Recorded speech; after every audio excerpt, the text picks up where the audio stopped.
ننگے سر نماز پڑھنا کیسا ہے؟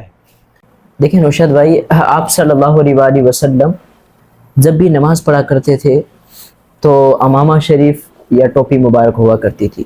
اب ننگے سر نماز پڑھنے کے حوالے سے فقہا نے مختلف صورتیں لکھی ہیں، کچھ صورتیں ہیں اس میں۔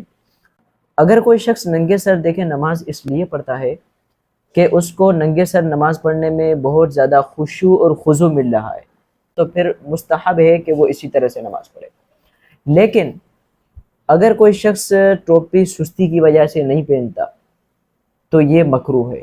یا پھر اگر کوئی شخص نماز کو حقیر جانے کہ یار نماز اتنا اہتمام خاص ضروری تھوڑی ہے، بس ٹھیک ہے وضو کیا نماز پڑھی، یعنی وہ نماز کو حقیر جانے اور نماز کی ایک اہمیت نہ دیتے ہوئے ٹوپی نہ پہنے، تو اب یہ نوشاد بھائی کفر کی طرف معاملہ بھی چلا جاتا ہے کہ وہ نماز کی تعظیم نہ کرتے ہوئے بلکہ تحقیر کرتے ہوئے ٹوپی کو اتارتا ہے۔